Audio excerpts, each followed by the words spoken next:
It's a Tuesday night, a little after 9. You press start on the microwave, 30 seconds, cold pizza, and lean back to finish the show. Inside that box, a magnetron spins up to roughly 1,000 watts, flooding the cavity with radio waves at 2.45 gigahertz. And in the next room, your router is whispering to your laptop at less than a tenth of a single watt on the exact same frequency. One of those numbers is thousands of times louder than the other.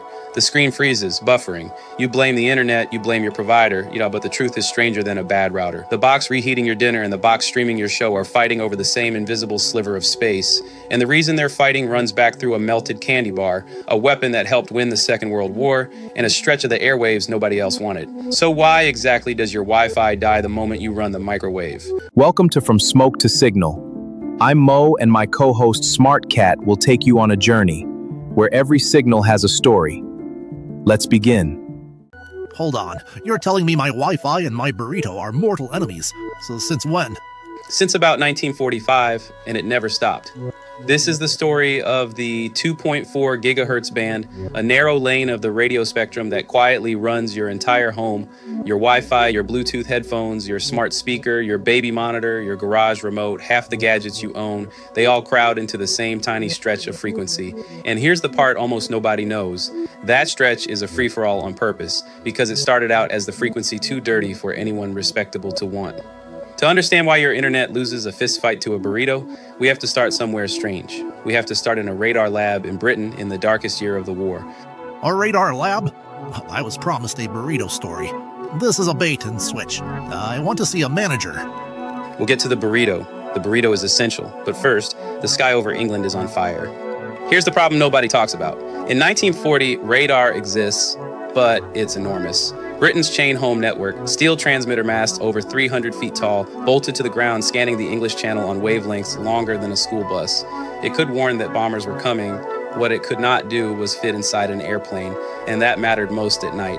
When the Luftwaffe shifted to bombing under cover of darkness, the daylight defenses that had held through the Battle of Britain went half blind. A fighter could be scrambled, vectored roughly toward a raid by controllers on the ground, and then in the last few miles that actually mattered, left with nothing. No visual, no reliable fix, just a black sky, an engine roaring somewhere ahead of him, and the naked eye. Night after night, bombers came over British cities, and the defenders mostly missed. You cannot shoot down what you cannot see, and ground radar could not follow a fighter into the dark and put him on his target. Britain needed radar small enough to ride in the nose of a plane, and the physics said that was impossible. A smaller antenna needs a shorter wavelength, and a shorter wavelength needs a transmitter that could pump out real power at frequencies nobody could yet reach. Everyone knew what the machine had to do. Nobody had built the thing that could do it. Two physicists at the University of Birmingham set out to fix that, John Randall and Harry Boot. On the 21st of February, 1940, while the Battle of Britain was still months away, they switched on a device the size of a large fist and measured its output. 400 watts of microwave power at a wavelength of around 10 centimeters. To put that in perspective, every radar transmitter before it had been struggling to produce microwave energy at all. This thing didn't just trickle, it roared. Within days, they had pushed it past 1,000 watts. The cavity magnetron operated near 3 gigahertz, centimetric radar, short enough to fit an antenna inside a plane's nose cone. Notice that figure, 3 gigahertz, 10 centimeter wavelength. That's not the 2.45 gigahertz of your microwave oven. It's a different band entirely, and keeping those two numbers separate matters because the paths diverge here and come back together later. Wait, Britain just invented the thing that wins the war in radar. Why on earth would they give it away? Did someone fall asleep at the spy desk? Not asleep, desperate. By the summer of 1940, Britain had the design and no capacity to build it at scale. Its factories were already running flat out, making Spitfires and Hurricanes. America had the factories and no design worth building. Its own engineers had been chasing shortwave radar and hit a wall, not enough transmitter power to make it work. So Sir Henry Tizard proposed the unthinkable, hand America Britain's most valuable military secrets, jet engines, atomic research, and above all, the magnetron, in exchange for the industrial muscle to mass produce them. The technology crossed the Atlantic in September 1940, tucked inside what's been described as a lockable metal deed box built to sink if the ship went down.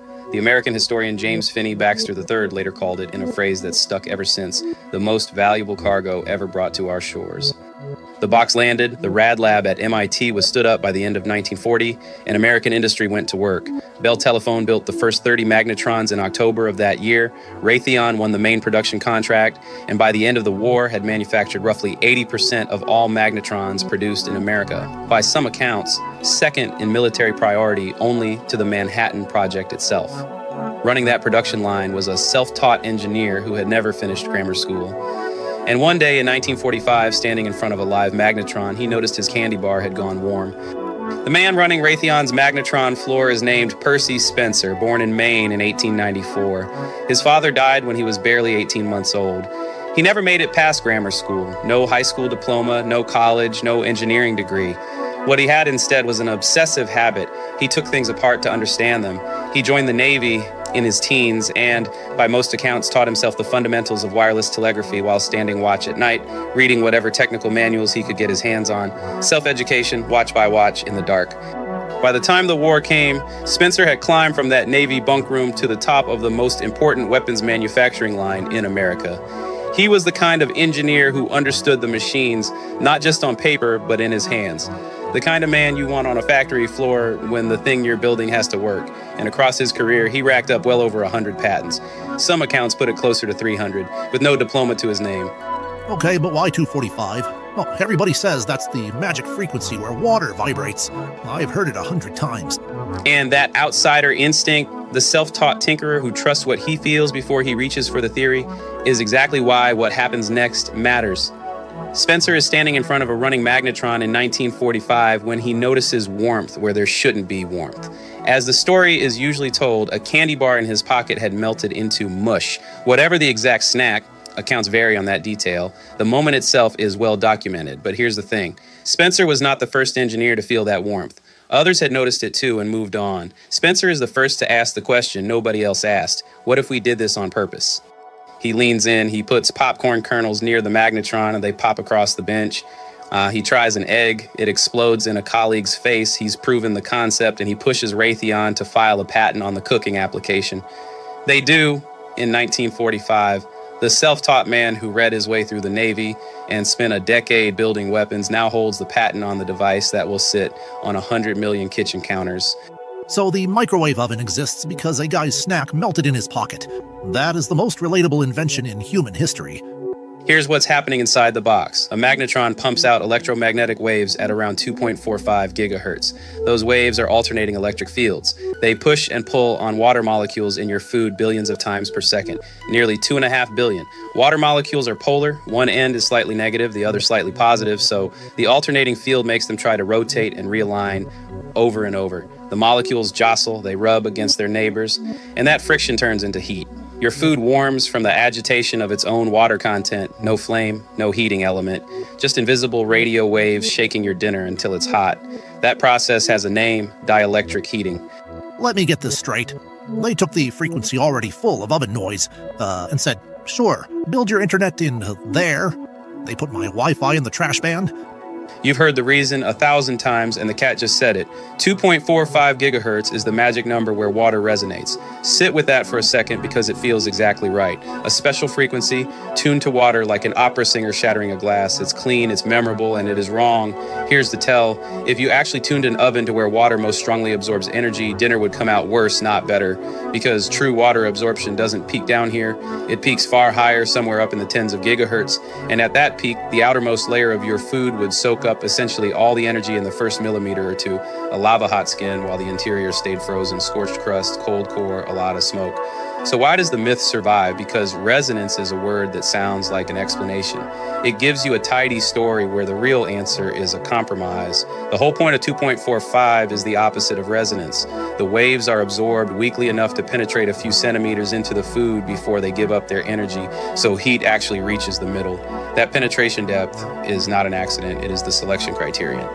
But even the penetration depth is only half the answer.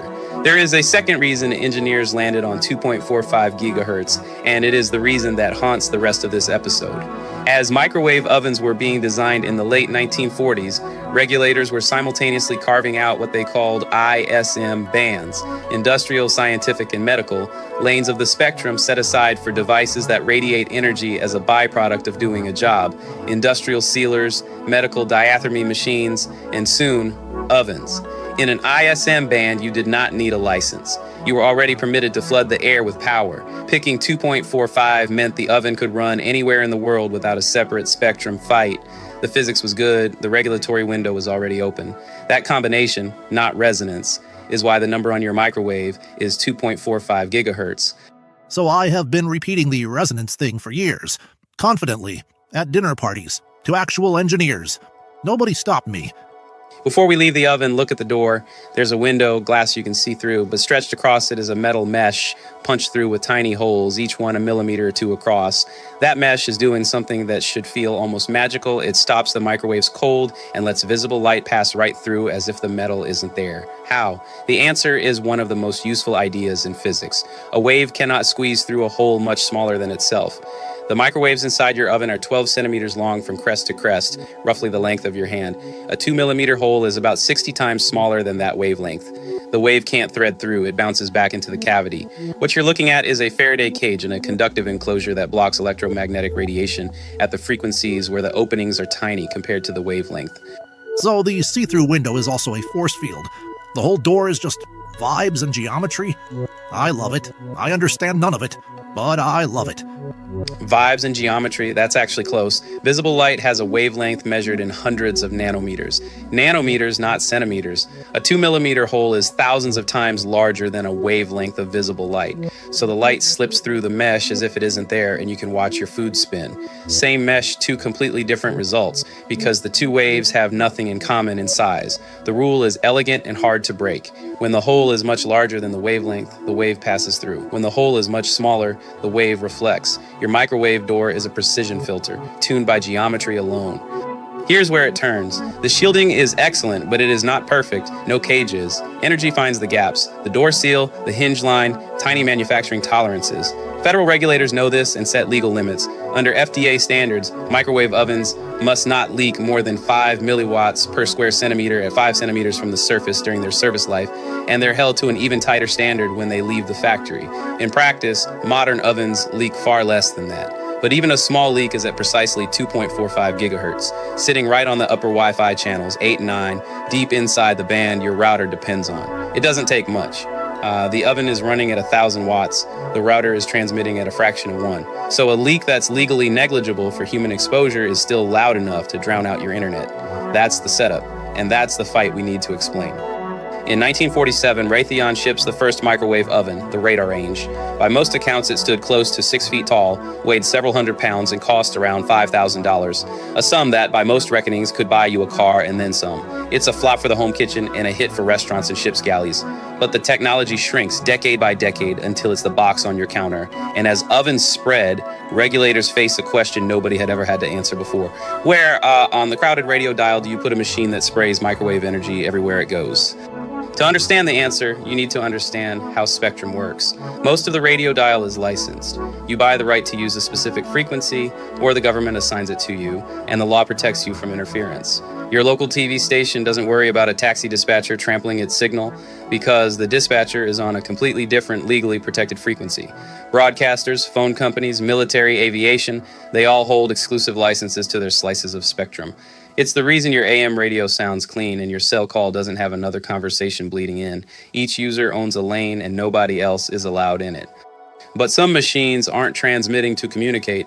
They're radiating energy as a byproduct of doing something else entirely. An industrial RF sealer bonds plastic by flooding it with radio waves. A diathermy machine heats tissue deep inside the body the same way. A microwave oven, same idea. These devices don't need a lane to themselves, but they will bleed radio energy onto their neighbors.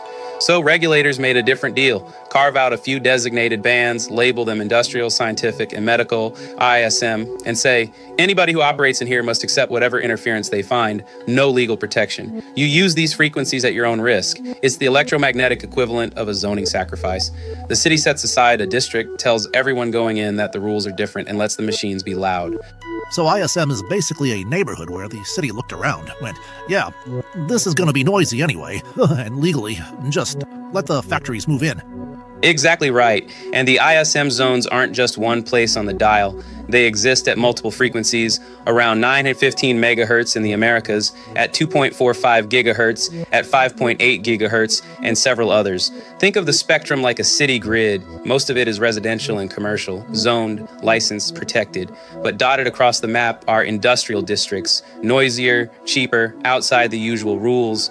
For the microwave oven, regulators chose 2.45 gigahertz as the primary ISM frequency for heating, the most established of those industrial zones. What nobody planned for was what would happen decades later when somebody built an entire wireless civilization on top of that same noisy real estate. That's the part we get to next. Fast forward to 1985, engineers want to build something new, wireless data. But the good spectrum, the clean, licensed bands, is expensive and locked up by broadcasters and phone companies. So the FCC does something almost radical. Acting on a proposal that an agency engineer named Michael Marcus had been pushing since the start of the decade, it opens the ISM bands, including 2.4 gigahertz, for unlicensed use. No permission required. Anyone can build there. There's just one catch. You have to accept interference from everyone else already in the band, including the microwave ovens. They opened the dirtiest stretch of the dial precisely because it was already dirty. Nobody premium wanted it, so it was free. Let me get this straight. They took the frequency already full of oven noise, and said, sure, build your internet in there. They put my Wi-Fi in the trash band. That's exactly it, but here's the part the 1985 headline leaves out. The FCC didn't just throw open the band and walk away. Under Part 15.247, the practical condition was this. If you wanted to transmit in the ISM bands without a license, the rules were built around spread spectrum techniques, either frequency hopping, jumping your signal rapidly across frequencies, or direct sequence, spreading it across a wide swath of the band at once. The idea was engineering courtesy.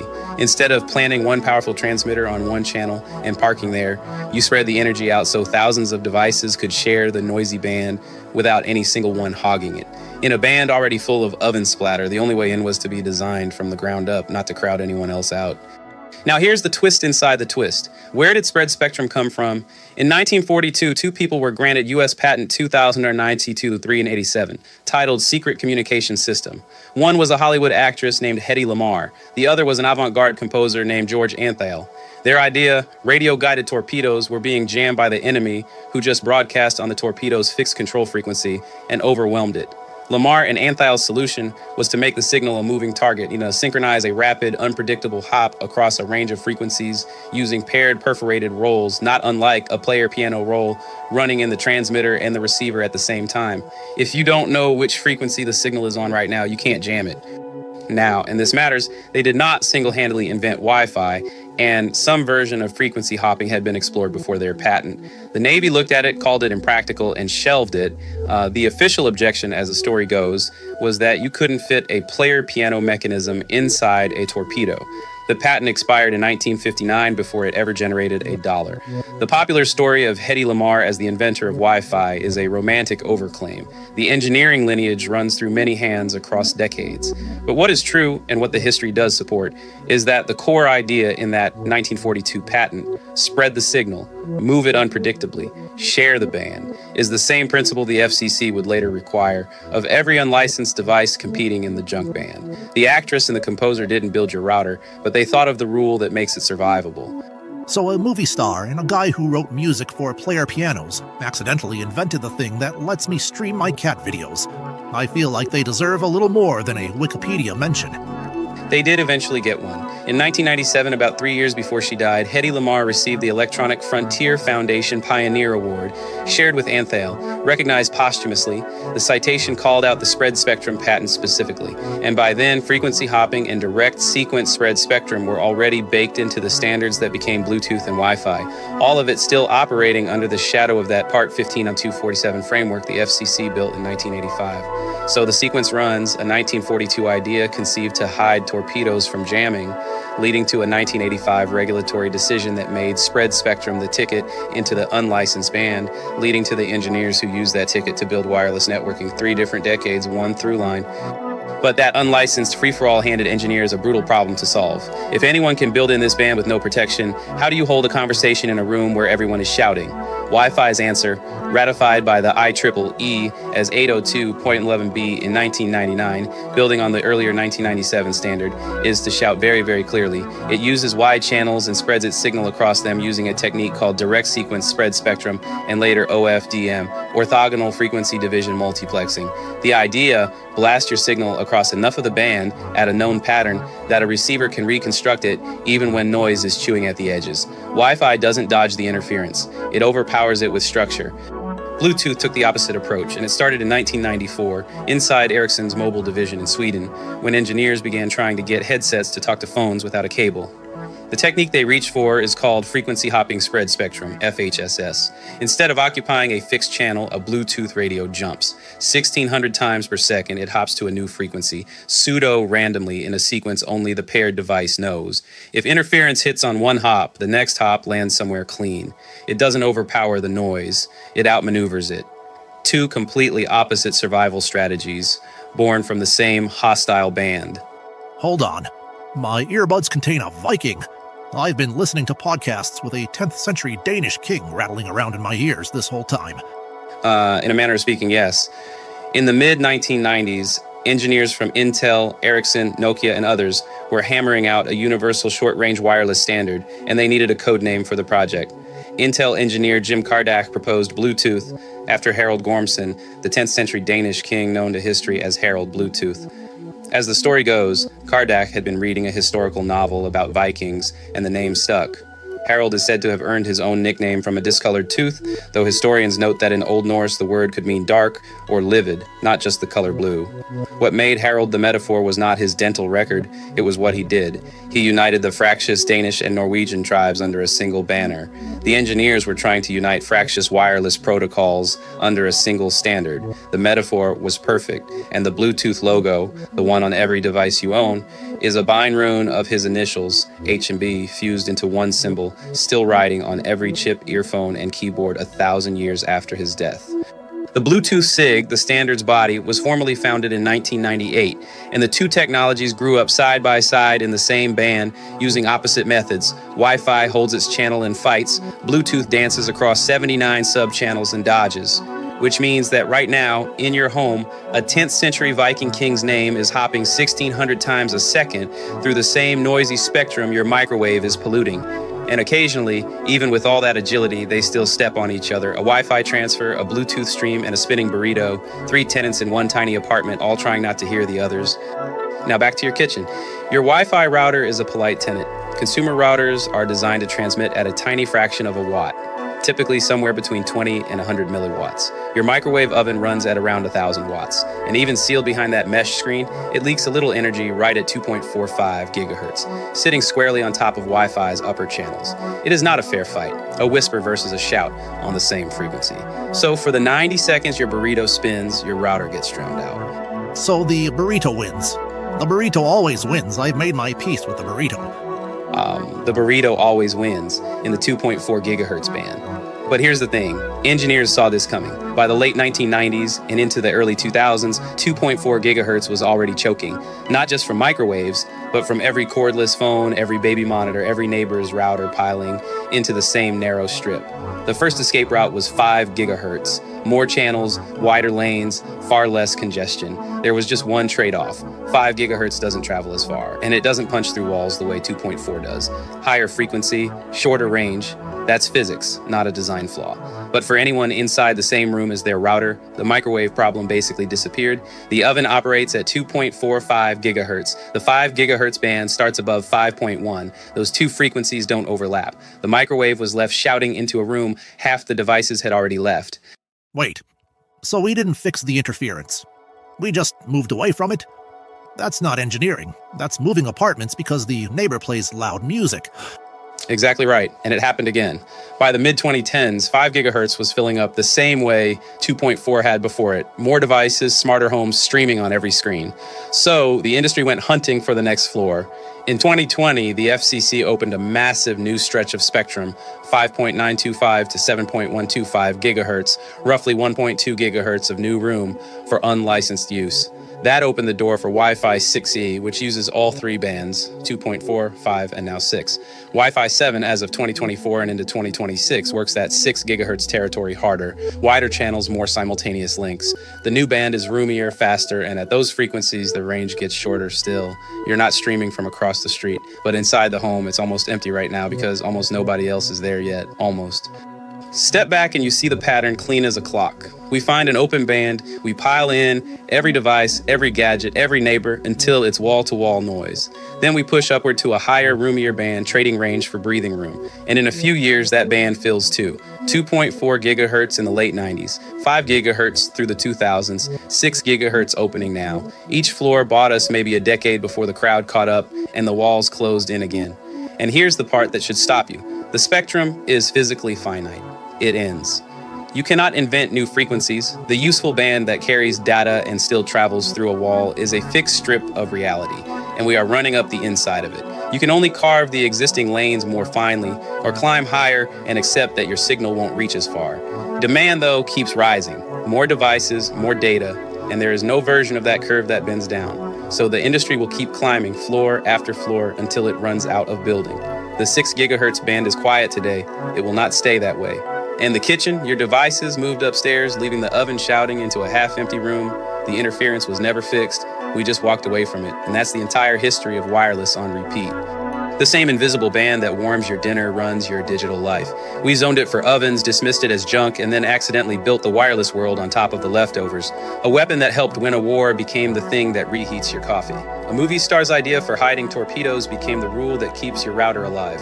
You can't see the spectrum, but it's the most valuable real estate you'll never own. And every night in your own kitchen, you watch two of its tenants fight over the rent. And the burrito pays in full every time. From Smoke, the signal. If you want the rest of this story, how that invisible junk band became the whole wireless world and the fights over who really controls it, subscribe, because that's the journey we're on. Want episodes early and a few things the public never sees? Join the Smoke Signal Society, link below. And if you work in this world for real and need spectrum or regulatory help, there's a separate link for that too. Next time, a listening device that needed no battery, no wires, and no power of its own, and sat hidden inside the American ambassador's office in Moscow for 7 years before anyone found it. If you want the rest of this journey, the breakthroughs, the rivalries, the fight for the spectrum, subscribe and follow along, and I'll see you next time.